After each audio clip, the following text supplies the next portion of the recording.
Xabaringiz bor, Surxon vohasi Boysun bahori xalqaro folklor festivaliga mezbonlik qilmoqda. Etnografik tadbir doirasida o'tkazilgan milliy kurash musobaqasi mazkur festivalning eng muhim va tomoshabob sport tadbirlaridan biri bo'ldi.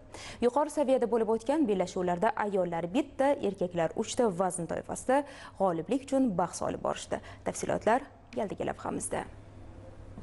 Surxon vohasidagi to'y, tomosha va bayramlar milliy qadriyatlarimiz timsoli bo'lgan kurash musobaqalarisiz o'tmaydi. Ana shu an'analar davomi sifatida har 2 yilda bir marta o'tkaziladigan Boysun bahori xalqaro folklor festivali doirasida milliy kurash bellashuvlari bo'lib o'tdi. Ushbu nufuzli musobaqada Surxondaryo viloyati hamda yurtimizning barcha hududlaridan eng nomdor va mahorati bilan tanilgan polvonlar ishtirok etishdi. Bellashuvlarda erkaklar 66, 81 hamda undan yuqori bo'lgan vaznlarda gilamga chiqdi. Ayollar esa 63 kilogrammgacha bo'lgan vaznda bellashdilar. Bahslar xalqaro kurash qoidalari asosida bo'lib o'tdi. Ko'p minglab kurash muxlislari har bir sportchining bahsini olqishlab turdi. Ayniqsa uchrashuvlarning final bahslari barchada katta qiziqish uyg'otdi. 81 kilogrammdan yuqori bo'lgan vaznda Muhammad Karim Xurramov va Bekmurod Oltiboyevlar ro'baro kelishdi. Biroq Muhammad Karimning jarohati sabab g'alaba Bekmurod Oltiboyevga berildi. Tantanali taqdirlash marosimida g'oliblarga qimmatbaho sovg'alar hamda bosh sovrin Damas avtomobili, 81 kilogrammgacha vaznda tengsiz deb topilgan Alimardon Abdulahadovga, 81 kilogrammdan yuqori bo'lgan vaznda ustunlikni qo'lga kiritgan Bekmurod Oltiboyevga